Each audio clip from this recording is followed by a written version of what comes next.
you look like you're 10. I want to invite you to this Easter egg hunt we're having. I'm 12. Oh, you're 12? Never mind that. But anyway, I just want to invite you to this Easter egg hunt we're having. It's from walking at 10 years old, but you're still invited.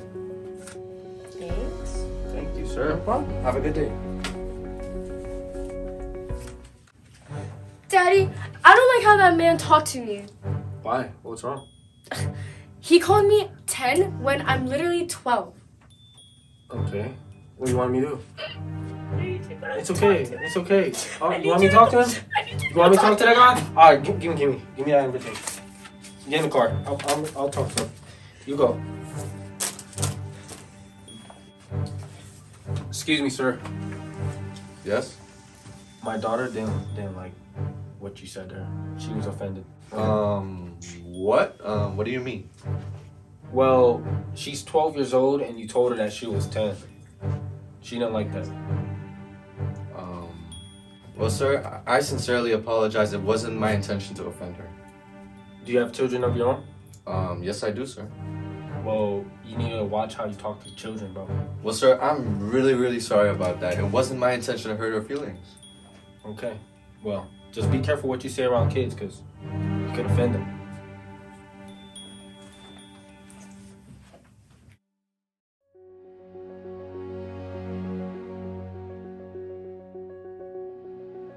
So, Joel Bocosa? Yes, it is me. Okay, let's take a look at your application and resume. I don't think you can qualify for the job. What? Why not?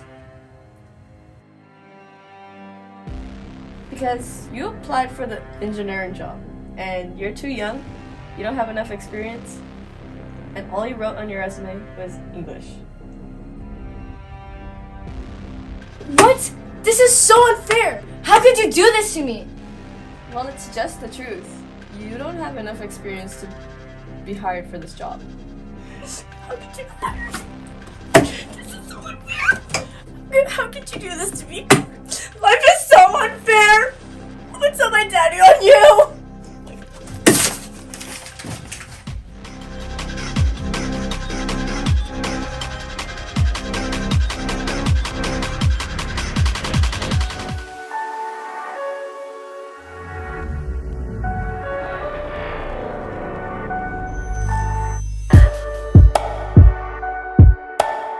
Hello and welcome to another episode of Preacher Man TV. Well, it is amazing how many different factions are trying to get their hands on your children to teach them the ways of the world. They want to teach them about sex and all the other additions and nuances to this topic. Unfortunately, you daft parents aren't educated enough to teach your children on such matters, you see. You knew enough to have them, but you do not know enough how to have them. Now, let the schools do it for you. Let the government determine their beliefs, ideologies, and philosophies while you feel free to remain free. Come on, people. It's time to really wake up. Parents are quite content to let an iPad spend time with their children. Isn't it quite convenient that after a long day at work to just come home and vegetate while you delegate the responsibility of proper parenting to the wondrous wiles of the whimsical Disney Channel? While you're lost away on your phone too enamored by the scrolling motion, your child is in a separate world of education where he or she is learning which lives matter. And if you prefer to hang out with a girl and you're a girl, then you're a lesbian. Your kids are learning that there is no God, while evolution is presented as fact and not a mere theory. The magical world has admitted that they have a not-so-secret gay agenda, whether you approve of it or not. People in positions of power are advocates for persons who view your little children as sexual beings. But you better be silent about that, or else you're a hater. The Lord sounds a warning to those who target his children, the innocent. Mark 9:42, and whosoever shall offend one of these little ones that believe in me, it is better for him that a millstone were hanged about his neck and he were cast into the sea. God is very serious about this, folks. Mark my words, to those who see our children as collateral damage in an ideological war, you sow the wind and you reap a whirlwind. So, with all the filthy hands trying to toss putrid ingredients into the pot of your child's mind, what do we as God-fearing parents teach our little ones? The Bible says in Proverbs 22:6, train up a child in the way he should go, and when he's old, he will not depart from it. This tells us that we're to teach our children the way of the Lord, but I realize that parents require specifics. So, allow me, if you will, to point you in a good direction. This list could be much, much longer, but we'll start here. Here's 10 things you should teach your children. Number 1, the fear of the Lord. The Bible declares in Proverbs 9 and 10, the fear of the Lord is the beginning of wisdom, and the knowledge of the holy is understanding. It is imperative that you teach your children to fear and respect the God of heaven. Teach them about who He is. Demonstrate to them how to serve Him faithfully with your own lives. Attend church with them. Don't lie, cheat, steal, and blaspheme. Let them know that you live this way because you fear God. If your children learn the fear of God, they cannot be easily fooled by the spirit of the age. Number 2, the work of the cross.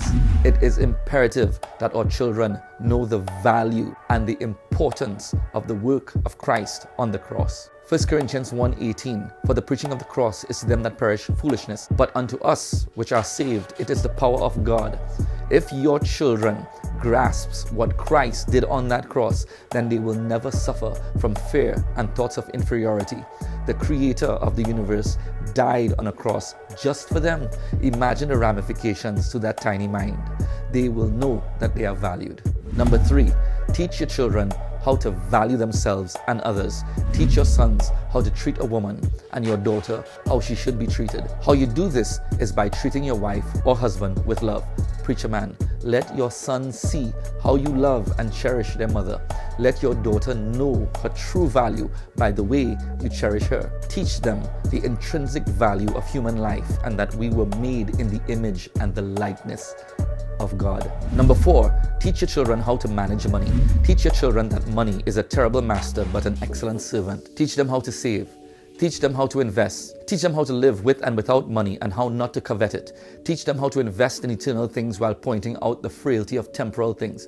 Matthew 6:19 and 20.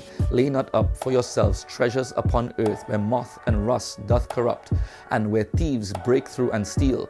But lay up for yourselves treasures in heaven where neither moth nor rust doth corrupt, and where thieves do not break through nor steal. Number 5, teach your children how to give and not just take. Teach your children to give. This will teach them selflessness, which is the nature, the very nature of love. Teach your children how to be liberal in their giving. According to the law of God, this is how we prosper. Proverbs 11:25 tells us, the liberal soul shall be made fat, and he that watereth shall be watered also himself. You want your child to be blessed? Teach them how to bless others. Teach them what is tithe and offerings. Number 6, teach your children how to respect genuine elders. No matter how bad the world gets, although it may seem old school, teach your children to respect their elders, genuine elders in the Lord. Not everyone that's old is an elder and is full of wisdom. I know some ridiculous old people who still are ignorant and selfish. But teach your children to be mannerly and respectful. This is almost lost in America. Paul declared in 1 Timothy 5:1, rebuke not an elder, but entreat him as a father, and the younger men as brethren. Number 7, how not to be offended easily. Teach your children strength. Modern parents are spoiling their children by attempting to cater to their every whim. Children don't know how to lose or how to take criticism or to endure a joke for that matter. If you grow your child up in this way, they will be slaughtered in the real world. For this reason, so many people are suicidal and isolate themselves. They can't handle reality.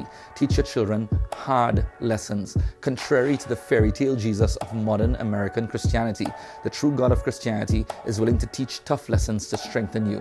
Hebrews 12:6, for whom the Lord loveth, he chasteneth, and scourgeth every son whom he receiveth. If God can do it, and he is the very definition of love, so can you, if you really love your children. Number 8, critical thinking. To avoid indoctrination and propaganda, teach your children critical thinking. Under the guise of keeping an open mind, our children have fallen prey to the insidious and demonic deceptions. We must impart knowledge and the ability to think critically. They must be able to filter out the bad and take in the good. They must be able to evaluate right and wrong. The deceptions around them are quite complex and well concealed. But through the power of critical thought and analytical skill imparted by you, a thinking, godly parent, they can call trash, well, trash. Teach them to let the scriptures be a filter for their minds. Number 9, teach them personal accountability. Another thing that children must learn is that they cannot blame everyone else for their actions. Personal accountability is not so much a choice, but a natural expectation.